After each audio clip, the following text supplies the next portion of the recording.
All right. Well, let's open with prayer. Father, we come before you right now by the precious blood of the Lamb on your holy Shabbat. What an honor it is to come together as your people Israel. Natural branches and wild olive branches grafted in, but one in Messiah Yeshua. Father, we just thank you for the blessing of your Torah. We just ask you to open the eyes of our understanding, that you would enlighten us to the hope of your calling as we study your Torah today. We give you the praise, honor, and the glory for it. B'Shem Yeshua, Meshiachenu. In the name of Yeshua, our Messiah. Hallelujah. Amen. All right. Who studied the Torah portion this week? All right. Well, everybody's supposed to be studying so they can come and share. It's Yitro, which is Jethro in English, but it starts with Exodus 18:1. And we'll start there. It says, "Now Jethro, priest of Midian..." What's that? I bumped it on it. Oh, okay. Jethro, priest of Midian, Moses' father-in-law, had heard all about what God had done for Moshe and for Israel, his people. How Yahweh had brought Israel out of Mitzrayim, or out of Egypt. So, look at this. Jethro is already a priest. He's a priest of Midian. Go ahead and scroll down. Exodus 3:1 tells us a little bit more. Moses was looking after the flock of his father-in-law, Yitro, the priest of Midian. So this is even before our Torah portion. And led to the far side of the desert and came to Horeb, the mountain of God. The angel of Yahweh appeared to him in a flame blazing from the middle of a bush. Moshe looked, and there was the bush blazing, but the bush was not being burned up. Moshe said, "I must go across and see this strange sight, and why the bush is not being burned up." When Yahweh saw him going to look, God called to him from the middle of the bush. "Moshe, Moshe," he said. "Here am I," he answered. "Come no nearer," he said. "Take off your sandals, for the place where you are standing is holy ground. I am the God of your ancestors," he said. Go ahead and scroll down. "The God of Abraham, the God of Yitzhak, and the God of Yaakov." At this, Moshe covered his face, for he was afraid to look at God. So again, it talks about Yitro being the priest of God. This was the priest of Yahweh. He lived close to the mountain of Yahweh. And so by all indication, he was a priest of Yahweh. He was not a pagan priest or anything else. There's nothing to make us believe that. So there was a priesthood that was already in existence before Yahweh set up the priesthood of Aaron. Now look at Exodus 19:21 from our Torah portion. It says, "Yahweh then said to Moshe, 'Go down and warn the people not to break through to look at Yahweh, or many of them will perish. Even the priests who do have access to Yahweh must sanctify themselves, or Yahweh may burst out against them.' Moshe said to Yahweh, 'The people cannot come up Mount Sinai, since you yourself warned us to mark out the limits of the mountain and to declare it sacred.' Yahweh said, 'Away with you, go down.' Then came back to bring Aharon with you. But do not allow the priests and the people to break through to come up to Yahweh, or he may burst out against them." So Moshe went down to the people and spoke to them. So there was a priesthood already set up, even in Israel, before Aaron's priesthood was established. So we're going to look at that. What was this priesthood? Our first clue comes from Exodus 19:5. It says, "Now therefore, if you will obey my voice indeed, and keep my covenant, then you shall be a peculiar treasure unto me above all people. For all the earth is mine, and you shall be unto me a kingdom of priests and a holy nation. These are the words which you shall speak unto the children of Israel." So we can see that his covenant people Israel were going to be part of this priesthood as well. Go ahead and scroll down. Now here's our next clue. It comes from Numbers 3:12. It says, "And I beheld, or behold, I have taken the Levites from among the children of Israel instead of all the firstborn that opened the matrix among the children of Israel. Therefore the Levites shall be mine, because all the firstborn are mine. For on the day that I smote all the firstborn in the land of Mitzrayim, I hallowed unto me all the firstborn in Israel, both man and beast. Mine shall they be. I am Yahweh." So we have a clue here. The firstborn were the ones that Yahweh made sacred, set apart, because they belonged to him. And when we sinned with the golden calf, it was the Levites that stood up and came over to Moses' side and Yahweh's side. And as a result, they ended up winning the priesthood. So they were taken instead of the firstborn. So it's a good indication that the priest that Yahweh was talking about was the priesthood of the firstborn. And the firstborn was always the one that got the double portion inheritance so that he could take care of the family, and he could make sure that everybody was taken care of, his parents in their older age and everything else. He was basically the priest of that family. He was the one that was responsible for making sure everything went smoothly and everybody was taken care of. So ever since Egypt, it was the firstborn that were intended to be Yahweh's priests. Now let's look at Exodus 18:19 again from our Torah portion. Listen now to my voice. I will give you counsel, and God will be with you. This is Yitro speaking to Moshe. Stand before God for the people, so that you may bring the difficulties to God.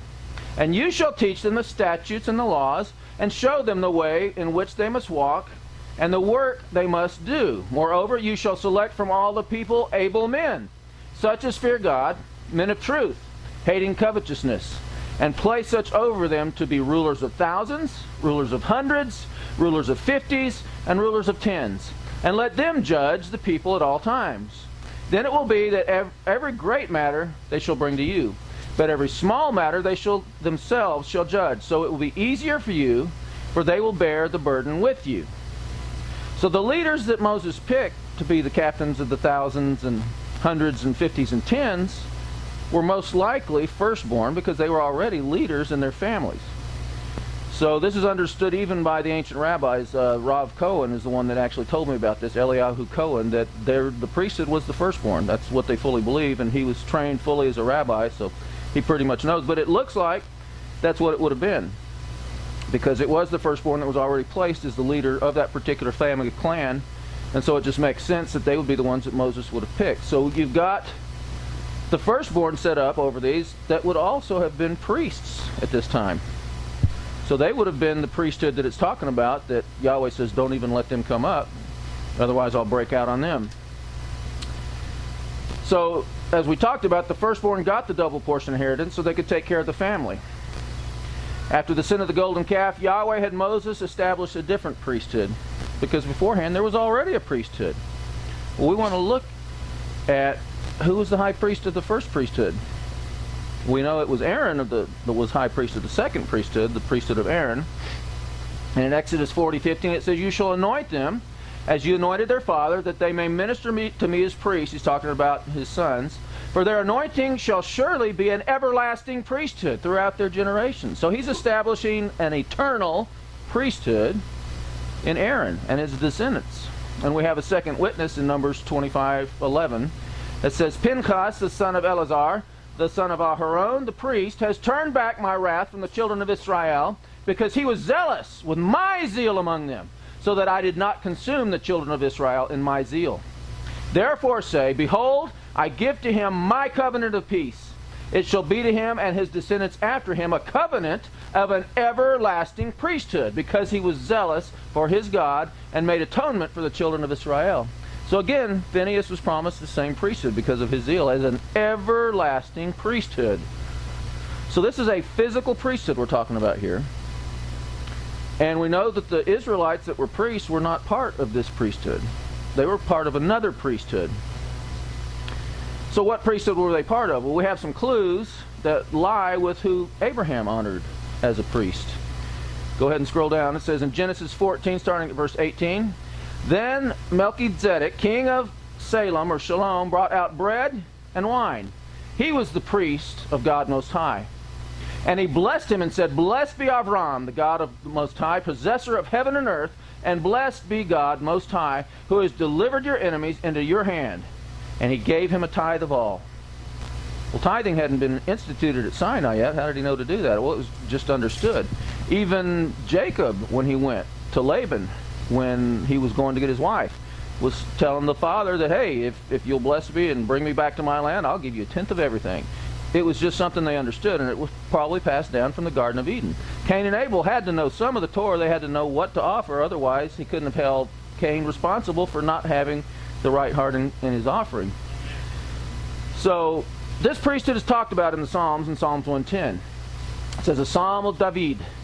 Yahweh said to my Lord, and that is Adonai in the Hebrew, Yahweh said to Adonai, sit at my right hand till I make your enemies your footstool. Yahweh shall send the rod of your strength out of Zion. Rule in the midst of your enemies.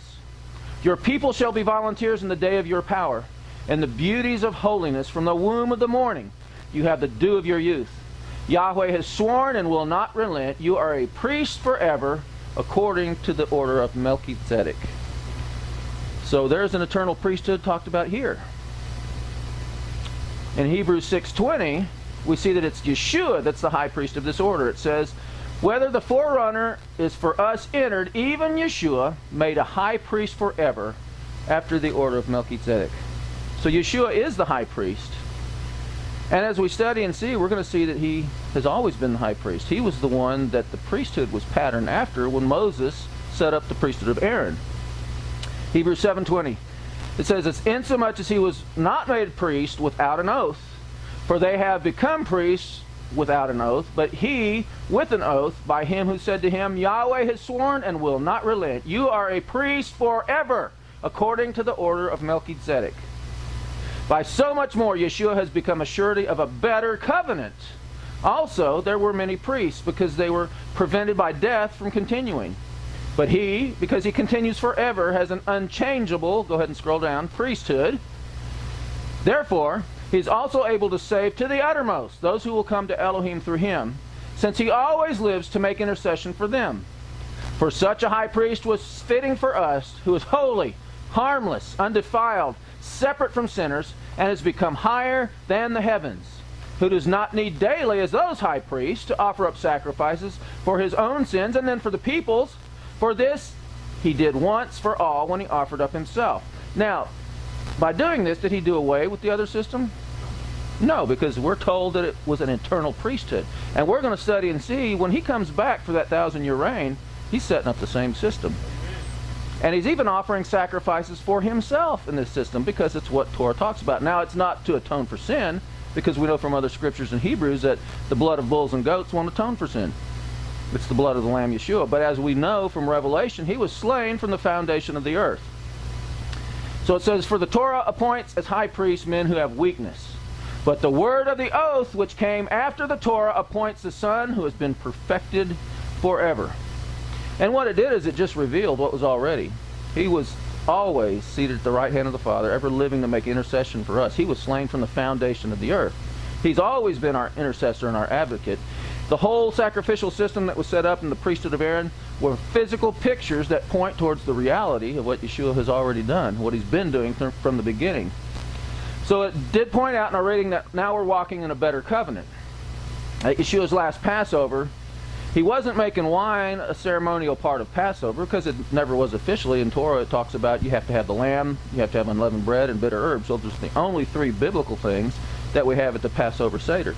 Well, Yeshua used wine, but what he was doing is he said, this is the blood of the new covenant, which is shed for many. This do as often as you do it in remembrance of me. He was instituting the New Testament that was foretold by Jeremiah the prophet in Jeremiah 31 through 34. Now in verse 34, we know it's not fully unfolded yet, because in Jeremiah 31:34 it says that at that time you'll no longer have to tell your brother and your neighbor, know Yahweh, for all will know me. Well, obviously we haven't come to that point yet, because not everybody knows Yahweh. It's going to happen, not even during the 1,000-year reign, because right at the end there's a bunch of people that don't know him that are destroyed by fire raining down from heaven. It's in the new heavens and the new earth that the new covenant is fully unfolded. So right now we're working in the first part of it, though, and it's a better covenant. The new covenant did not do away with anything from the Torah, as the entire Torah is written on our hearts in the new covenant. Brother Vern, you had something. Who's got the microphone? Well, you said Jethro was the priesthood, had a priesthood. Isn't he a descendant of Ishmael? Don't know, but he was obviously a priest of Yahweh and born again. And it doesn't matter who our physical descendancy is anyway. It's just like Ruth. She was a Moabitess. And no Moabitess could come into the congregation of Israel. But guess what? She changed her lineage when she married a Jew from Judah and became part of Judah and even part of Yeshua's descendancy. She had to change her identity. That was the key. Well, the reason I asked was because of the firstborn. That line from Isaac, from Abraham down to the firstborn, and that brought him to the priesthood through Ishmael. Well, I don't know that it was through Ishmael, and it wouldn't have necessarily been that way. The firstborn was officially the priesthood of the firstborn after Egypt, because that's when he redeemed the firstborn. Before that, Melchizedek wasn't a firstborn necessarily. He was, but it wasn't necessarily the priesthood of the firstborn. It was the priesthood of Melchizedek, and he put more parameters on it when he delivered us from Egypt, and it became the priesthood of the firstborn. So before that time, it didn't necessarily have to be a firstborn. So this would have been after that, but he was already a priest before the father did anything with Egypt. So anyway, Susie had a question. Okay, I understand that Ruth was grafted in, but Jethro never joined Israel. So how would he be a priest of Yahweh? The priests that didn't have to be physically part of Israel. We know that those were the parameters that were added after the promise, but there were priests before that even. And so what they were was basically they had a relationship with Yahweh through covenant of the heart, just like what we have today. It's circumcision of the heart. They were submitted to Yahweh, and as a result, they had that relationship with him and could be his priest to help bring other people in. Because he didn't just start with Israel. He was all the way back in the Garden of Eden trying to draw people back to him after Cain's sin, and then everything else went on. So there was a priesthood he had established, and it became officially Israel when he established Israel as a nation. And if you wanted to be part of the covenant, you had to actually become part of the Commonwealth of Israel from that point on. But it didn't mean that there wasn't anybody saved before that time either. You still could come to him through repentance and teshuvah, basically the same principles, and give him your heart, serve him with all your heart, and you could have that same relationship. That's what happened with Abraham. He wasn't part of Israel, but yet he was the father of our faith. So, Dante. Well, two things. First is that Jethro, as a Midianite, was descended from Midian, who was the son of Abraham through Keturah. And then also Balaam, who was as pagan as you can get, Moabite. He in it for the money. The word of God came through him. Yeah. Don't want to say he was a priest because he certainly wasn't righteous, but he was a prophet. God could use him to be a mouthpiece. Yeah, so he could use the jackass too. So that's give it to Brother Steve. Yeah, exactly. Well, to back up what Brother Daniel's talking about here, I think a key to trying to understand that there was a pre-existent priesthood that were under the authority of the high priest Melchizedek, okay, who was eternal, without father and without mother. Always was, yeah. Always was, always will be. Minute, so. Yeah, was to understand that Yitro also had several names, D-U-L, Reuel. There's a bunch of other names. If you go study that, you'll find out that it was an office that passed from generation to generation from firstborn to firstborn. Mm-hmm. And that's why Yitro was a priest of Midian, because he was the highest ranking firstborn and the oldest firstborn of that entire region. You guys getting cool? Yeah. Okay, I'm going to turn that off real quick. Any other questions? All right. All right. So what about the verse where after the miracle of the manna, Yitro says that now he knows that Yahweh is above all other gods? Doesn't that prove that he had some affiliation with other gods at some point? I mean, that he had what now? Must have had something to do with other gods, because he says, "Now I know that Yahweh is above all other gods." Well, all those gods that he just judged in Mitzrayim, for one thing. That was the whole point of the 10 plagues and everything else. So, yeah, it goes back to Genesis chapter 6, where the sons of God saw that the daughters of men were fair, and they came down and took wives, and their children were giants, mighty men of renown. Those were called demigods or whatever. So a lot of people from earth considered them gods. But anyway. So, what's that? Oh, you got a question? Yeah, first of all, one of the things is there's the ancient view of, it's not really polytheism. I can't remember the official term for it, but it's the belief that kind of like people have their own god, and they don't really talk about, Well, Lavan had his own gods that. That's it. Yeah, henotheism. Yeah. Right. So it doesn't just, in other words, how much truth do you have to truly be saved? Do you have to have a perfectly clear understanding of who our Heavenly Father is? No, you don't have to have perfect. So, I mean, that really doesn't mesh as an argument to say, well, he really couldn't have been really saved or really known or whatever, because he didn't have enough understanding to know that he's not just the Yah of his own people, he's the Yah of the whole universe, the whole planet. Absolutely. Then the other thing is, I was going to say was, I don't know if I can get it. Well, it must not be the Spirit, so I forgot. Okay. All right. Well, anyway, we know that you don't have to have a perfect understanding to be saved, but it does talk about that in Romans that even nature reveals the glory of Yahweh. And if you're a native in Africa and you've never had a missionary, but you see creation and you know there's a greater power and you want to have a relationship with him, he will make it where he'll send a missionary to you, and he'll even give you more understanding. But you can have that relationship with him and want to serve him, and it's a matter of the heart, your heart being submitted to him. And so that's how we can have a relationship with him. Did you want to go ahead and get in the microphone again so we can get it on the tape? Well, it's just like you said, Yeshua is the Lamb slain from the foundation of the world. It's not like these priests had a different form of where their salvation would be. It's that the blood of Messiah would one day cover their sin too. And so just like you can have even, aborted babies that are going to be in heaven because the blood of Messiah can count for them. There's this idea that people can get, well, it was impossible then. No, the Father had planned all sin to be covered by the death of Messiah.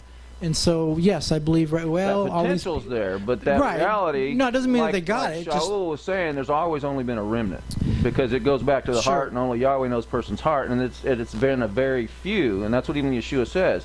Straight and narrow is the way that leads to salvation. Few there be that find it, because it takes seeking it with all your heart, and it always has. And you could be a religious person of whatever culture. If you weren't seeking Yahweh with all your heart, you were lost. But if you were on the flip side, you didn't have to have all perfect knowledge either, but that was required, as he is a rewarder of those that diligently seek him. Absolutely. Yeah. Still faith, salvation the same way. The last thing was just about priesthood itself. To be a priest is to minister to Yah, number one. Mm-hmm. And then we have the idea of the high priest ministering on behalf of us, also being a mediator. Yeah. But we're a kingdom of priests because we don't have to have an in-between. We can go directly to Yeshua and serve him and worship him. And as we're going to study, that's the whole point of the new covenant. Go ahead.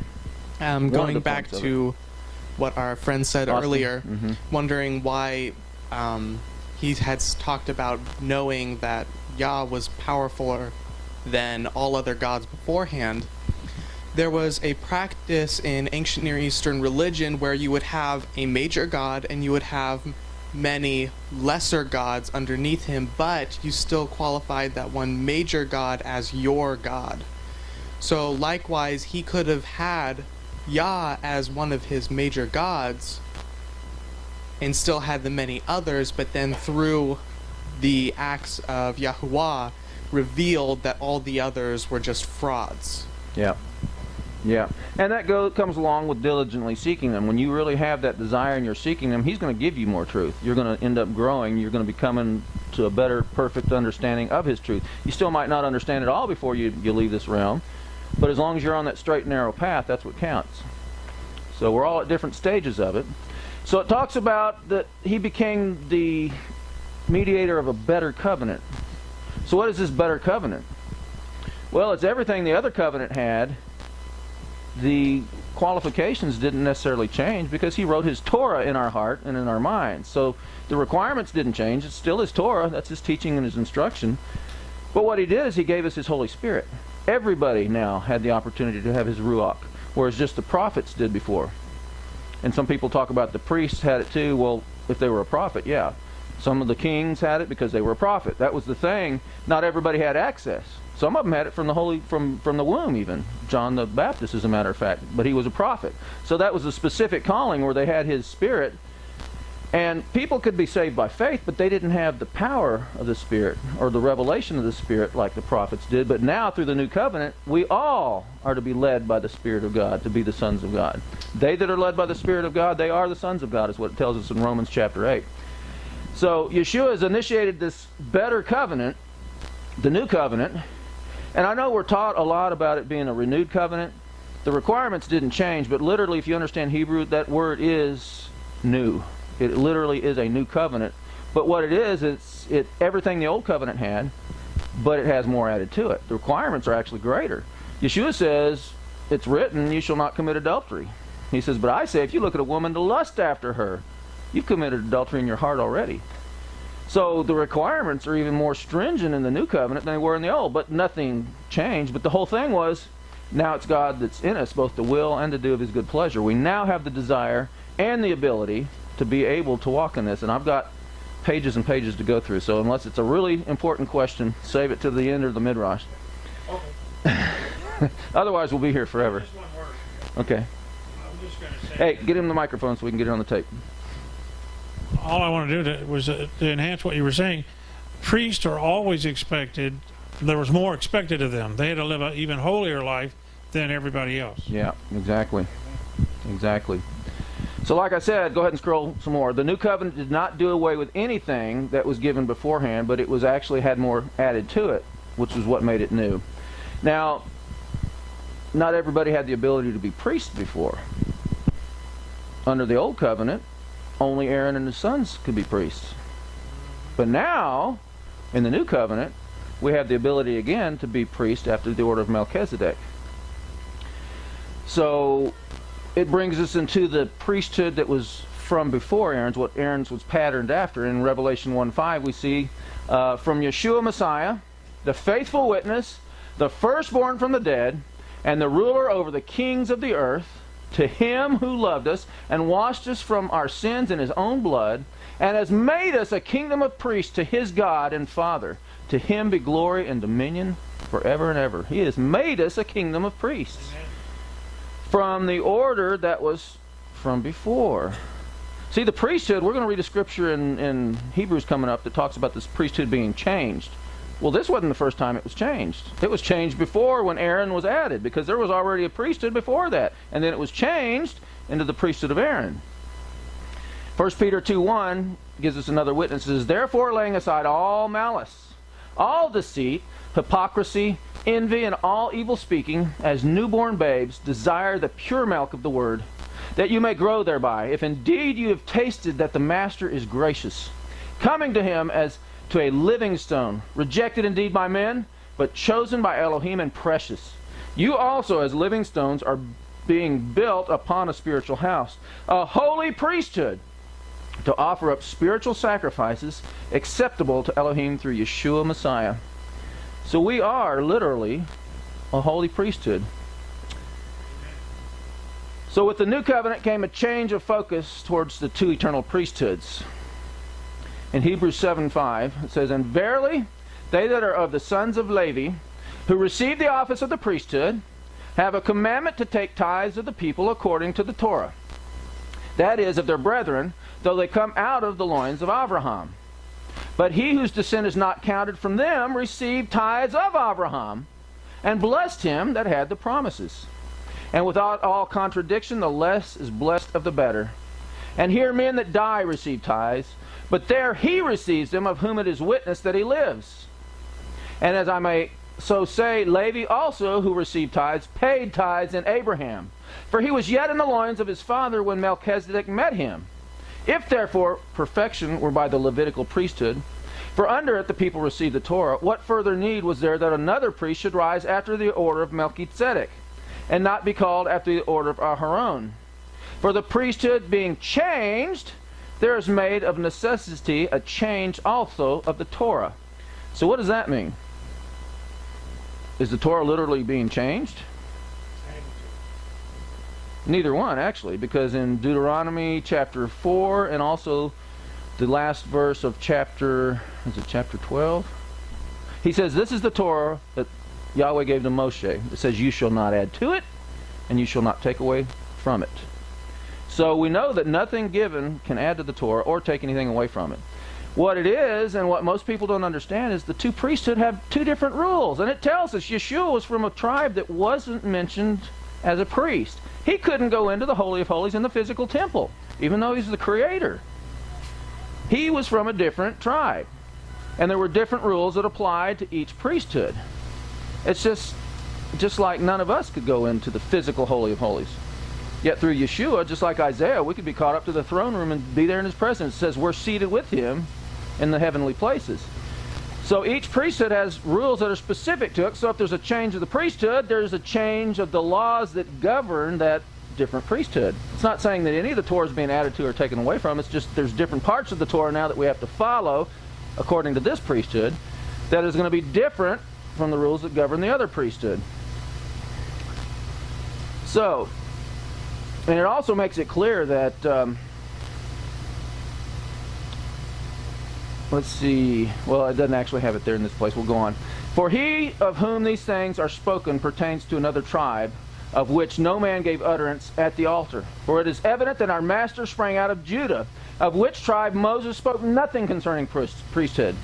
And it is yet far more evident, for that after the similitude of Melchizedek there arises another priest, who is made not after the law of a carnal commandment, but after the power of an endless life. Go ahead and scroll down. For he testifies, you are a priest forever, after the order of Melchizedek. For there is verily a disannulling of the commandment going before, for the weakness and unprofitableness thereof. For the Torah made nothing perfect, but the bringing in of a better hope did, by the which we draw nigh to Elohim. So the same commandments don't apply. Yeshua is the high priest of the heavenlies. He couldn't go into the Holy of Holies here on earth, but yet he is there, seated beside the Father. He is the priest, the high priest, that the whole thing was patterned after.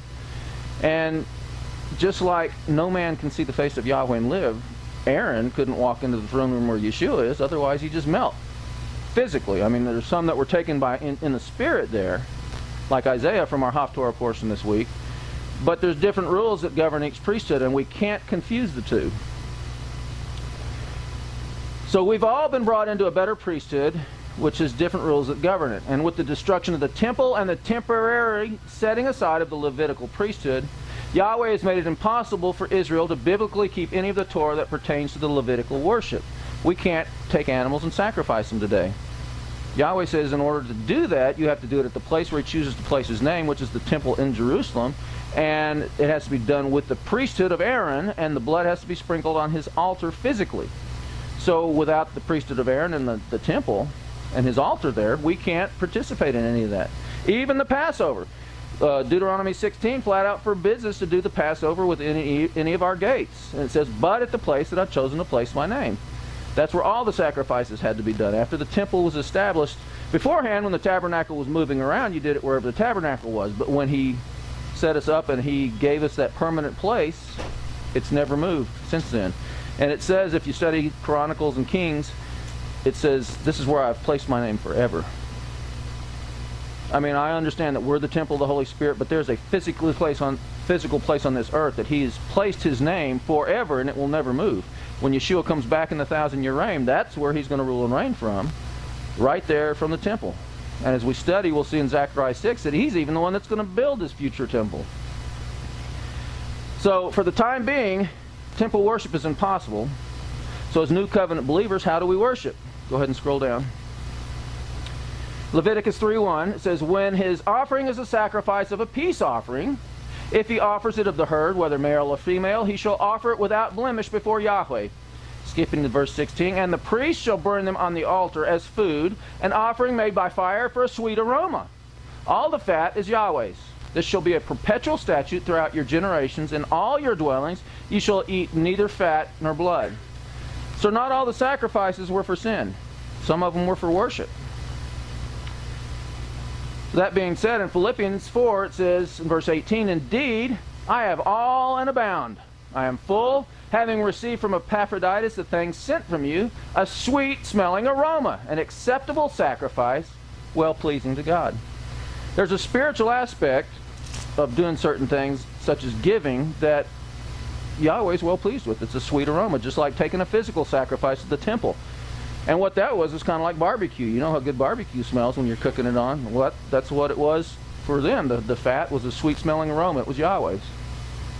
So giving to another is an acceptable sacrifice, a sweet-smelling aroma, and it's well-pleasing to God. Go ahead and scroll down. In Hebrews 13, verse 15, it says, therefore, by him let us continually offer the sacrifice of praise to God. That is the fruit of our lips, giving thanks to his name. But do not forget to do good and to share, for with such sacrifices God is well pleased. So the sacrifice of praise, the doing of good, of giving, to share. So these are sacrifices that we can do today as his priests. In 1 Thessalonians 5:15, it says, "See that no one renders evil to anyone, but always pursue what is good for both for yourselves and for all. Rejoice always. Pray without ceasing. In everything," not just the good times, but in everything give thanks. "For this is the will of Elohim and Messiah Yeshua for you. Do not quench the Spirit." So giving of thanks in everything, not just in the good things, is also another way that we can be pleasing to Yahweh. Praying without ceasing. Ephesians 5:18, "Do not be drunk with wine, in which is excess, but be filled with the Spirit, speaking to one another in psalms and hymns and spiritual songs, singing and making melody in your heart to the Lord, giving thanks always for all things," not just the good things, but for all things, "to God the Father in the name of our Lord Yeshua Messiah, submitting to one another in the fear of God." And that's something the Messianic movement needs a little more of, is submitting one to another. And this is an acceptable sacrifice. If we can get this message, we can be more pleasing to the Father. This is what he's wanting. So being filled with the Spirit, praising the Father continually, and giving thanks for all things is a well-pleasing sacrifice as well. Ephesians 5:2, it says, "And walk in love as Messiah also has loved us and given himself for us, an offering and a sacrifice to God for a sweet-smelling aroma."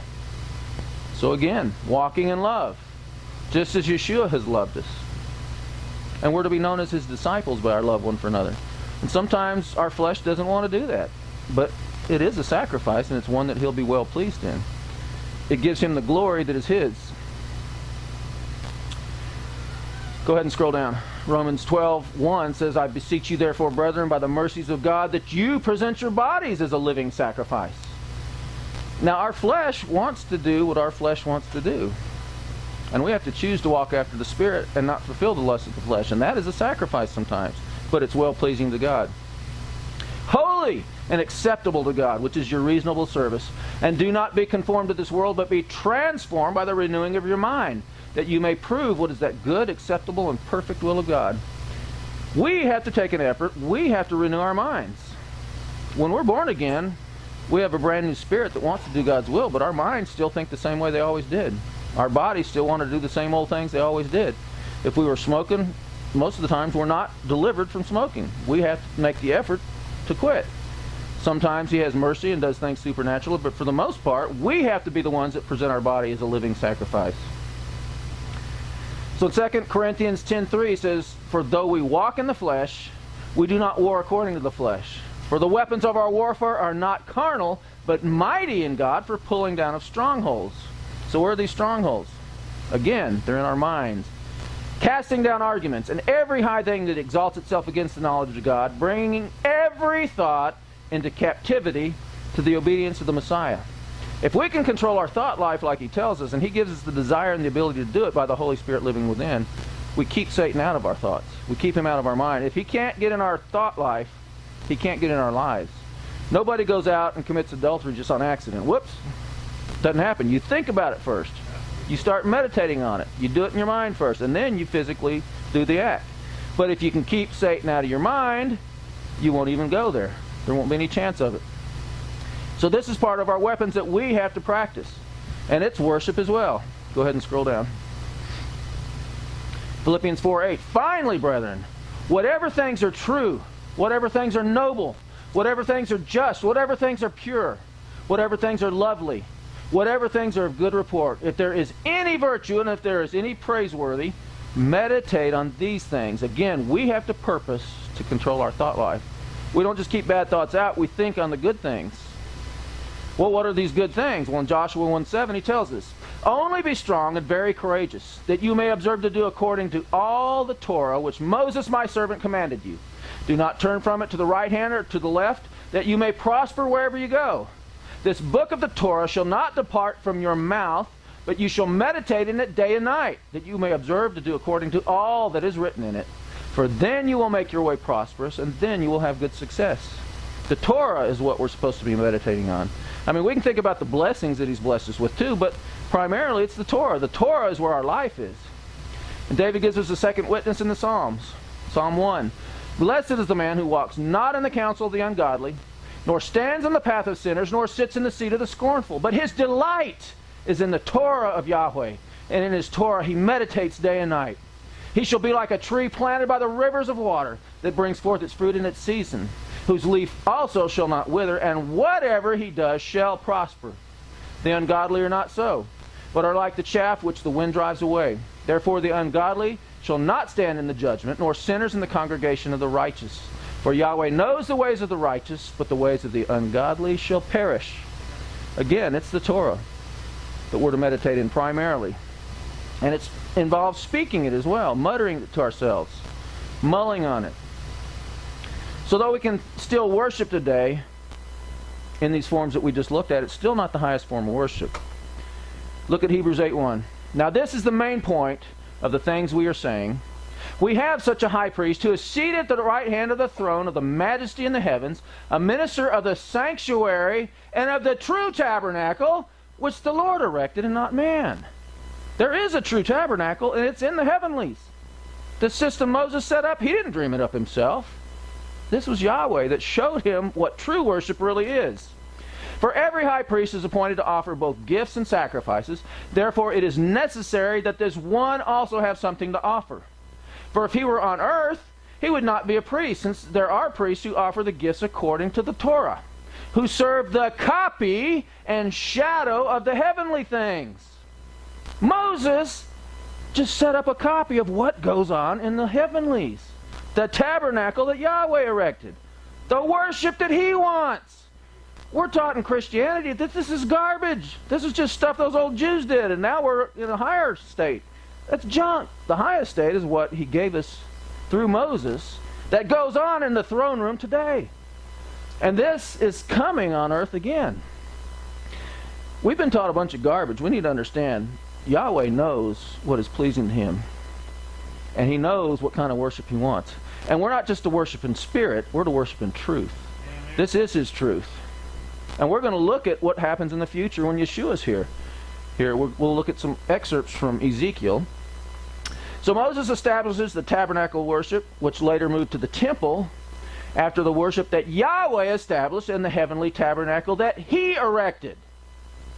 So Moses did everything according to the pattern that he was shown on the mountain. He didn't come up with anything himself.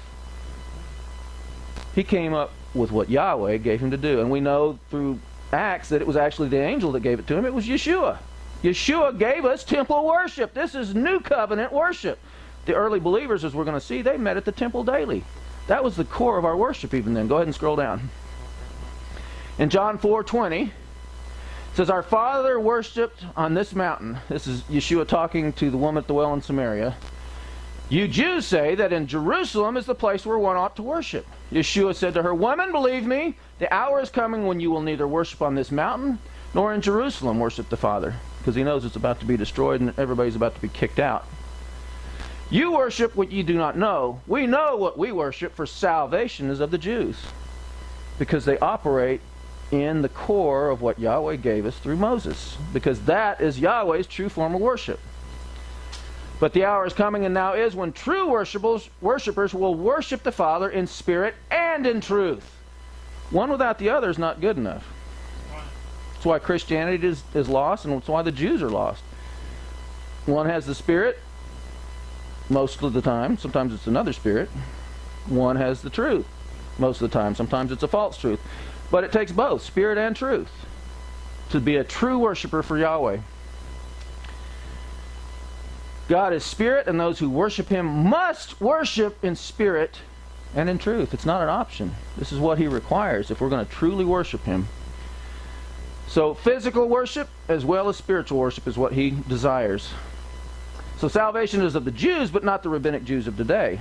Go ahead and scroll down. In Romans 2:28, we're told who is a Jew. For he is not a Jew who is one outwardly, nor is circumcision that which is outward in the flesh, but he is a Jew who is one inwardly.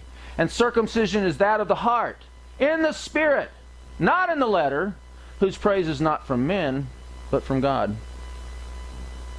We have to be circumcised in heart. Circumcision in flesh is good too, because there's a purpose for that, as we've studied. circumcision of the heart is required to be a Jew, a true Jew. So a true Jew is a believer in Yeshua. In Acts 2:46 it says, so continuing daily with one accord in the temple, which was the core of our worship, and breaking bread from house to house, they ate their food with gladness and simplicity of heart, praising God and having favor with all the people. And the Lord added to the assembly daily those who were being saved. So temple worship was always the core of our worship. It wasn't some antiquated system that we just were too stupid to realize when we came to the Messiah. This was what the Messiah gave us to start with. True Jews met daily at the temple with the broken off branches. The ones that were broken off because of unbelief. They still were following their rote religion because they knew it was based in the Torah, but they didn't have the circumcised heart to be able to truly do it the way it was designed.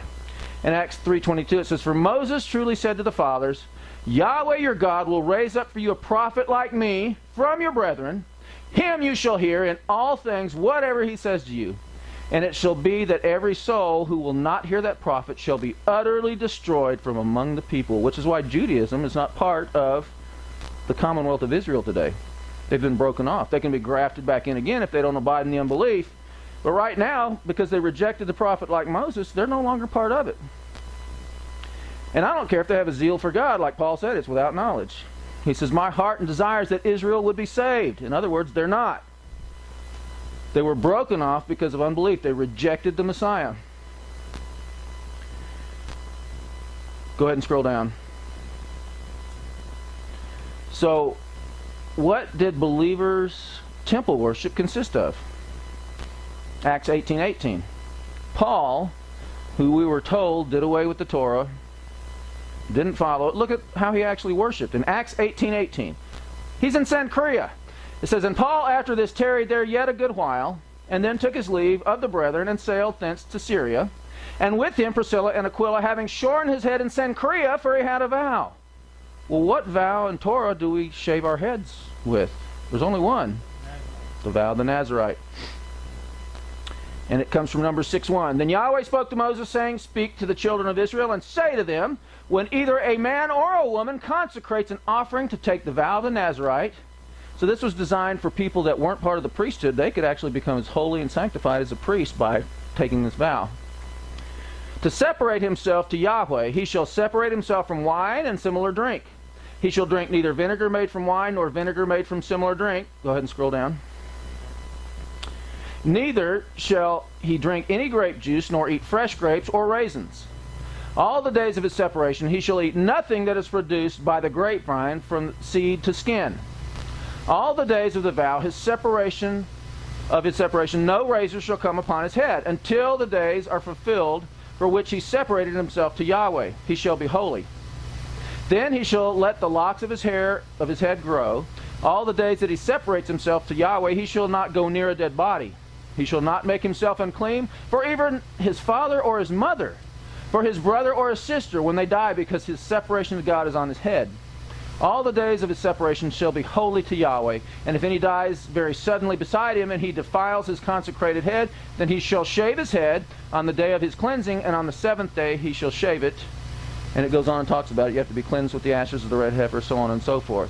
So you would shave your head to start with when you started the vow, and the hair that you grew on your head during this vow is what you would actually burn on the altar as an offering to Yahweh.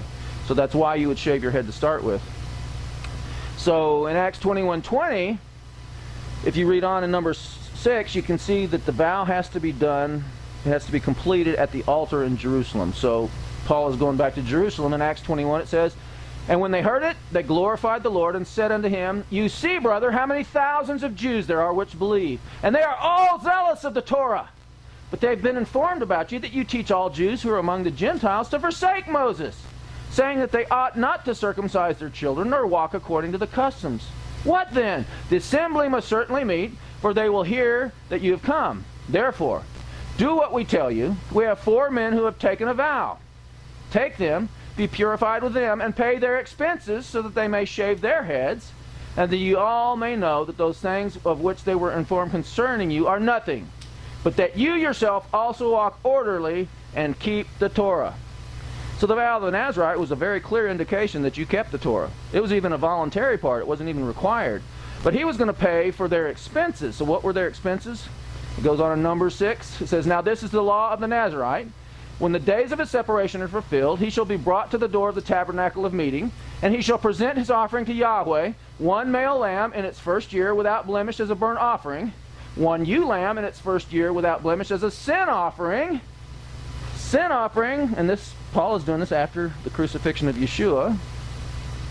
"One ram without blemish as a peace offering, a basket of unleavened bread, cakes of fine flour mixed with oil, unleavened wafers anointed with oil, and their grain offering and their drink offering." So this is a pretty expensive ordeal here. Paul's paying for 4 others besides himself to prove that he keeps the Torah as worship to Yahweh. Voluntary worship in Acts 18. Nobody told him to do that. He took it upon himself because he wanted to consecrate himself to Yahweh. "Then the priest shall bring them before Yahweh and offer his sin offering and his burnt offering, and he shall offer the ram as a sacrifice of peace offering to Yahweh with the basket of unleavened bread. The priest shall also offer its grain offering and its drink offering. Then the Nazarite shall shave his consecrated head at the door of the tabernacle," scroll down, "of meeting, and shall take the hair from his consecrated head and put it on the fire which is under the sacrifice of the peace offering. And the priest shall take the boiled shoulder of the ram, 1 unleavened cake from the basket, and 1 unleavened wafer, and put them on the hands of the Nazarite after he shaved his consecrated hair. And the priest shall wave them as a wave offering before Yahweh. They are holy for the priest, together with the breast of the wave offering and the thigh of the heave offering, after the Nazarite may drink wine. This is the law of the Nazarite who vows to Yahweh to offer the offering of his separation, and besides that, whoever else his hand is able to provide, according to the vow which he takes, so he must do according to the law of his separation." So James was the leader of the believers. Temple worship was the core of the early believers. And Paul himself was going to offer animal sacrifices, one of them for sin, as an offering well-pleasing to Yahweh, because he knew this was the central core of our worship that Yeshua gave us at the Mount. So this was not antiquated worship. This was cutting-edge worship. This is the most intimate worship you could worship Yahweh with, because it was patterned after what goes on in the heavenly tabernacle that he erected. This is what he wants. How dare us say that it was something that is displeasing to him, that the sacrifice of Yeshua did away with all this? There's nowhere in Scripture that even remotely hints of that. You read through this and it says you're to do this forever, throughout all your generations. It's time that we stop listening to the lies of the enemy. You have a quick comment there? Yeah, Who's got the microphone? I just want to add what you said, because I think it's crucial that we understand it at this juncture. Because in the heavenlies, Yeshua, the lamb slain from the foundation of the earth, is continually being offered up, in a manner of speaking, for us. He is the one sacrifice that was for all. And it was what everything else points towards. And that's why this is so valuable. We can't see physically into the throne room and see what's going on there for us right now. That's why he set up these pictures for us to be able to know and understand what true worship is all about. So the third temple is foretold in Revelation. We don't have a temple right now, but there's going to be another one built. Revelation 11:1, it says, "Then I was given a reed like a measuring rod, and the angel stood saying, 'Rise and measure the temple of God, the altar, and those who worship there. But leave out the court which is outside the temple, and do not measure it, for it's been given to the Gentiles. And they will tread the holy city underfoot for 42 months. It's the period of the tribulation. And I will give power to my 2 witnesses, and they will prophesy 1,260 days clothed in sackcloth.'" So the third temple will be just as valid as the temple in Yeshua's day until it's defiled. The temple in Yeshua's day wasn't actually a perfect temple. They didn't have the Ark of the Covenant and the Holy of Holies anymore. The high priest was a political appointee that served 1 year at a time. He was from the right lineage, but it wasn't like the Torah set up. He was supposed to serve until he died.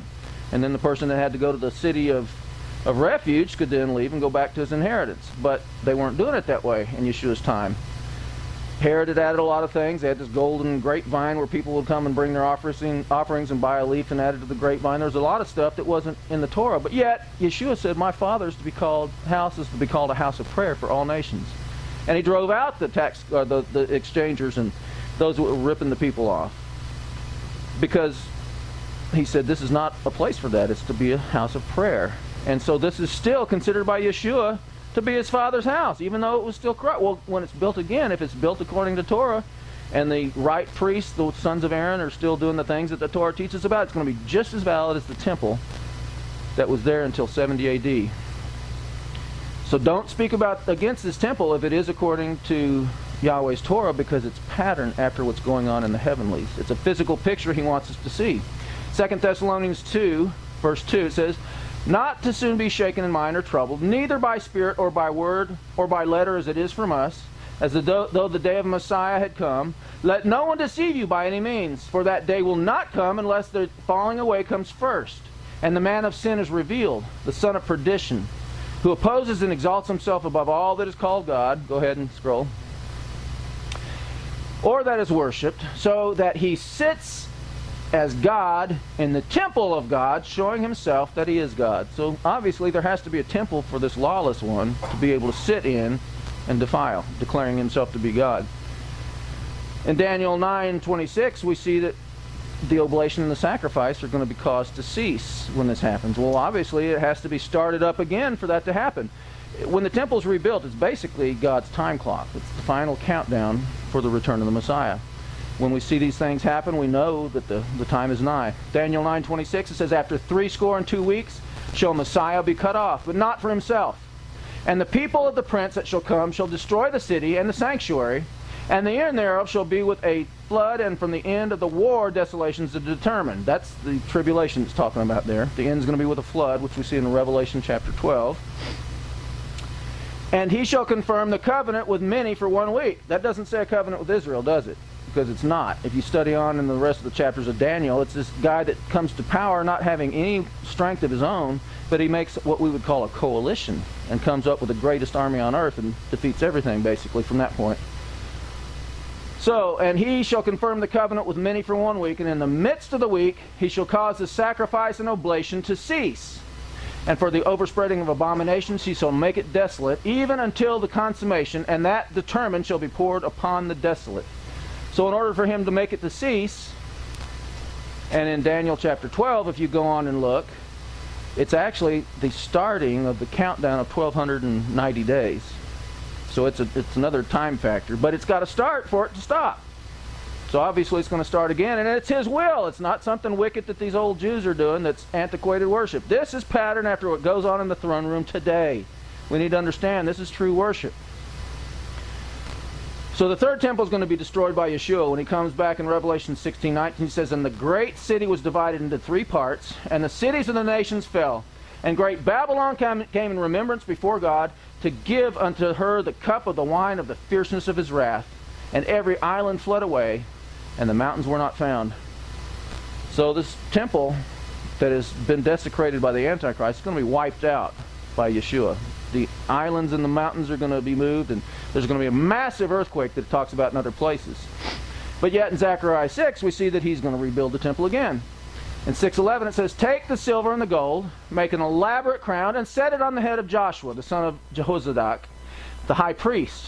Then speak to him, saying, thus says Yahweh of hosts, saying, behold the man whose name is the branch. From his place he shall branch out, and he shall build the temple of Yahweh. Yes, he shall build the temple of Yahweh. He shall bear the glory, and shall sit and rule on his throne. So he shall be a priest on his throne, and the counsel of peace shall be between them both. And this is actually talking about both priesthoods. As we study, we're going to see it. We've got the Levites again. There's actually 2 classes of Levites because of the sins of some of them. They're still there, but there's also the sons of Zadok that are actually more exalted and elevated, still part of the true worship. But yet we also got this prince that's there at the temple that's ruling on his throne from there as well. So in Ezekiel 42, if you want the full picture of what's going to go on during the 1,000-year reign, read it from Ezekiel 40 to 47. I pulled out some scriptures that just kind of give us an overview of what the worship's going to be like. But it's going back to what it was when Yeshua was here before. Then he said to me, the north chambers and the south chambers, which are opposite the separate courtyard, are the holy chambers where the priests who approach Yahweh shall eat the most holy offerings. There they shall lay the most holy offerings, the grain offering, the sin offering, the trespass offering, for the place is holy. When the priests enter them, they shall not go out of the holy chamber into the outer court, but there they shall leave their garments in which they minister, for they are holy. They shall put on other garments, then they may approach that which is for the people. Ezekiel 43:1. Afterward he brought me to the gate that faces towards the east. And behold, the glory of the God of Israel came from the way of the east.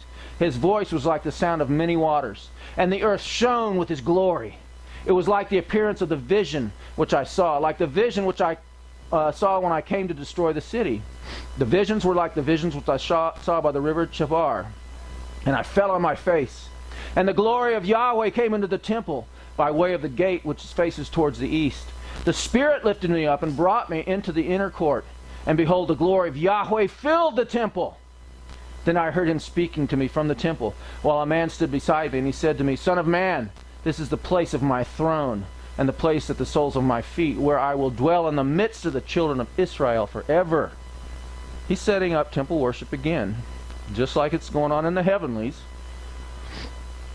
Ezekiel 43:18, or 40, yeah. He said to me, Son of man, thus says Yahweh God, these are the ordinances for the altar on the day when it was made, for sacrificing burnt offerings on it, and for sprinkling blood on it. Same system. You shall give a young bull for a sin offering to the priests, the Levites, who are of the seed of Zadok, who approach me to minister to me, says Yahweh, or says the Lord God.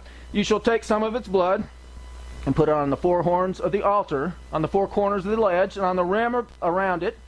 Thus you shall cleanse it and make atonement for it. Then you shall also take the bull for the sin offering and burn it on one of the appointed places of the temple, outside the sanctuary. On the second day you shall offer a kid of the goats without blemish for a sin offering. And they shall cleanse the altar as they cleansed it with the bull. When you have finished cleansing it, you shall offer a young bull without blemish and a ram from the flock without blemish. When you offer them before Yahweh, the priest shall throw salt on them, and they will offer them up as a burnt offering to Yahweh. Every day for 7 days you shall prepare a goat for a sin offering. They shall prepare a young bull and a ram for the flock, both without blemish. 7 days they shall make atonement for the altar and purify it and consecrate it. When these days are over, it shall be on, go ahead, the 8th day, and thereafter that the priest shall offer your burnt offerings and your peace offerings on the altar, and I will accept you, says the Lord God. Again, same system of worship. It was what we had before the temple was destroyed. It's going to be started again before Yeshua comes back. But then he's going to come back and build a temple that's going to be consecrated for the whole 1,000 years. And he's going to rule on his throne in the temple that he builds and sets up the sacrifice system, which is going on in the heavenlies, this whole system of worship patterned after the Lamb slain from the foundation of the earth. He wants us to understand what pleases his Father. Ezekiel 44:1. Then he brought me back to the outer gate of the sanctuary which faces towards the east, but it was shut. And Yahweh said to me, the gate shall be shut, it shall not be open, for no man shall enter by it, because Yahweh, God of Israel, has entered by it. Therefore it shall be shut. As for the prince, because he is the prince, he may sit in it to eat bread before Yahweh. He shall enter by way of the vestibule of the gateway and go out the same way. So only this prince can actually enter into this gate because Yahweh has gone through it. Ezekiel 44:9. Thus says the Lord God, no foreigner, uncircumcised in heart or uncircumcised in flesh, shall enter my sanctuary, including any foreigner who is among the children of Israel.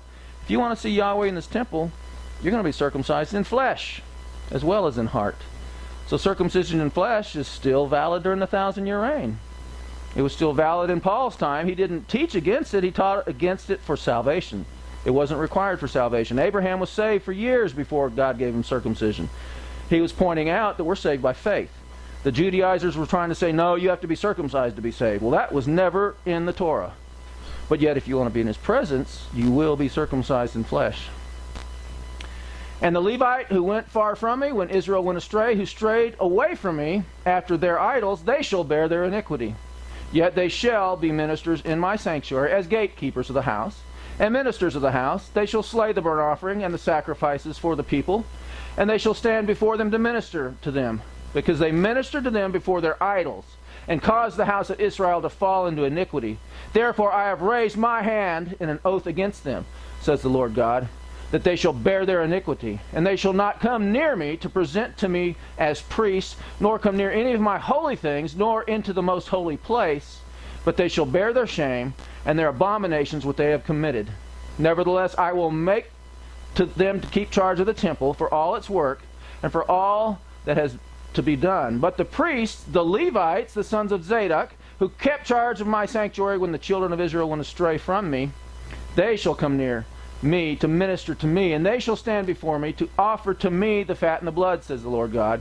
They shall enter my sanctuary, and they shall come near my table to minister to me, as they shall keep my charge. Again, worship that he desires. Sons of Zadok will be doing it. Verse 13 and 45. This is the offering which you shall offer. You shall give 1/6 of an ephah and an omer of wheat, 1/6 of an ephah from an omer of barley.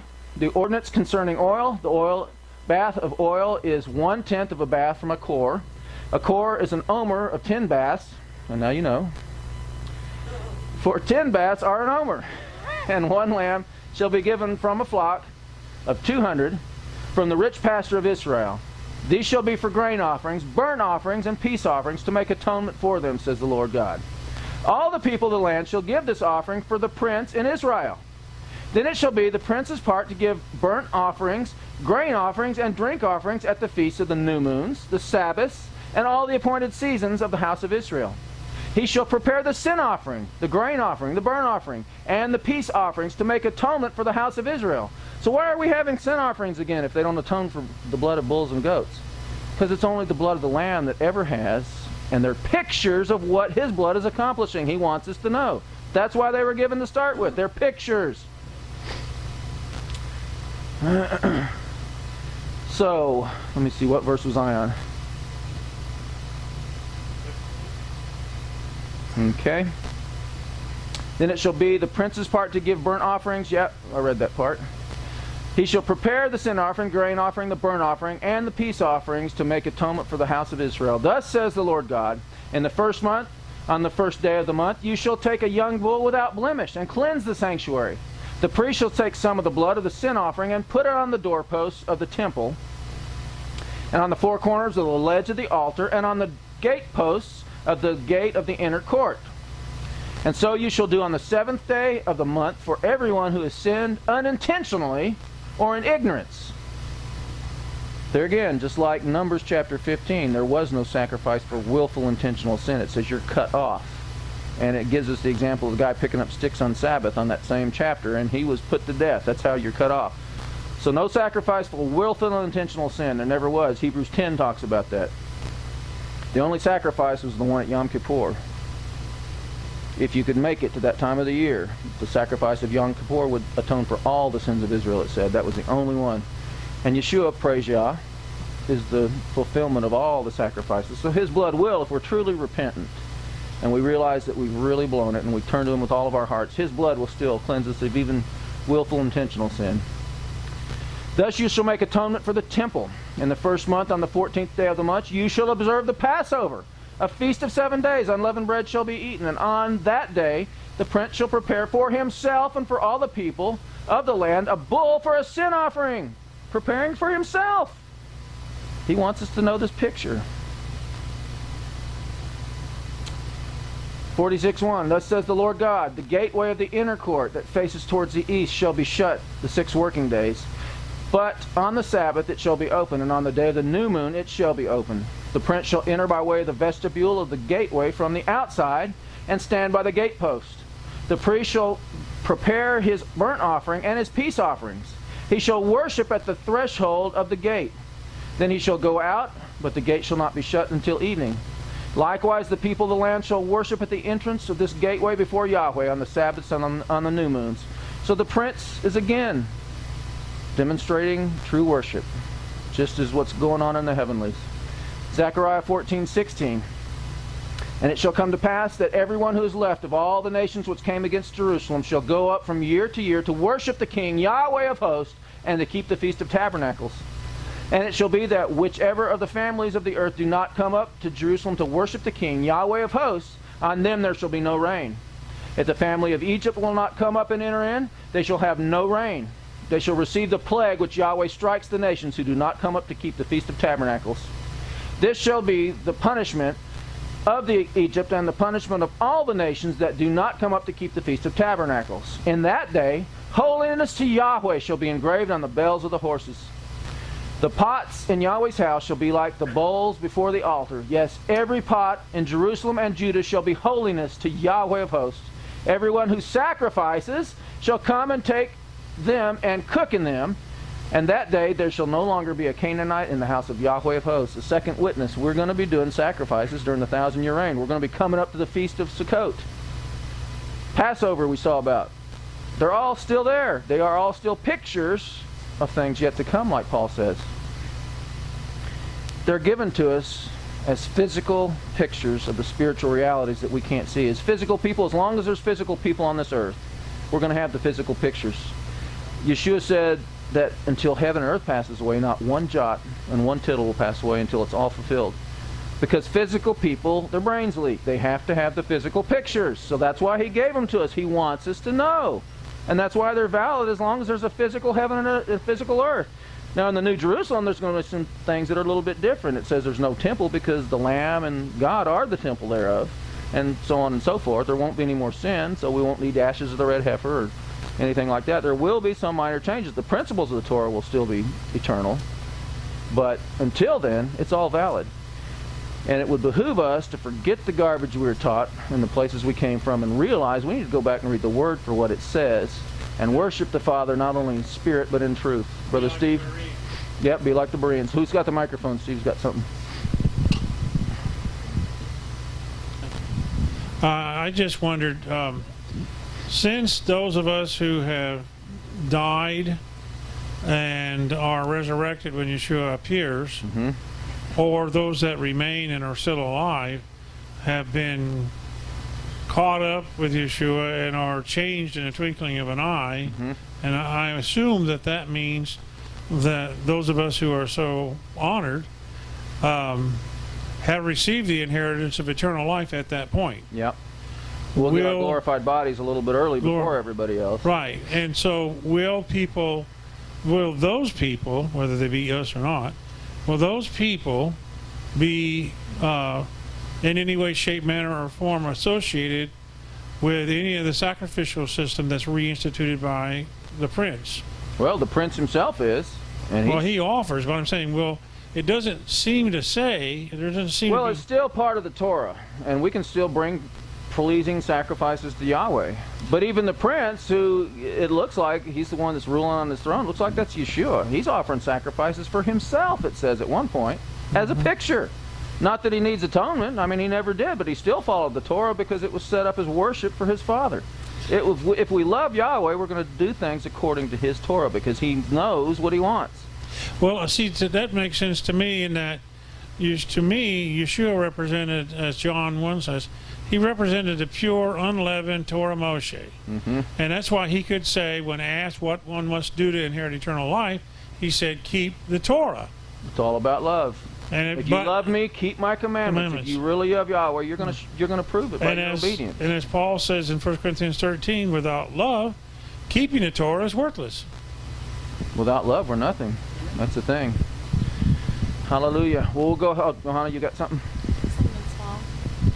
Just a short thing about him being called a prince in this passage. It has to do with the sovereign king and suzerain and vassal king. So outside of the temple, he is referred to as king because that is the dominion that he has been given. But when he enters into the temple, that is now his father's dominion, and he is referred to as prince in light of the fact that he is now fully submitted to the King of Kings. And according to Zechariah 6, he's ruling as a priest also. He's our mediator. That's what his role is in the temple. So, yeah, exactly. Well, let's go ahead and close with a prayer and a blessing, and then we'll go ahead and continue discussing during the Midrash. Father, we just thank you for this awesome time of being able to come together and learn what you have made us by the blood of Messiah, a kingdom of priests holy to you. Father, help us to walk in the ways that are pleasing to you. I thank you that you have made us a kingdom of priests. I thank you for the blessing on your people Israel. Yivarechecha Yahweh vayishmerecha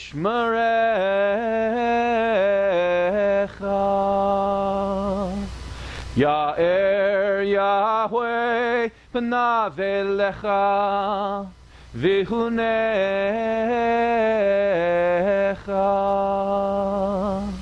Yisa Yahweh Panav Elecha Vayasim Lecha Shalom.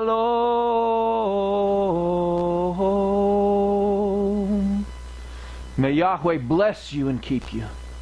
May Yahweh make his face to shine upon you and be gracious to you. May Yahweh lift up his countenance towards you and give you his peace, his shalom.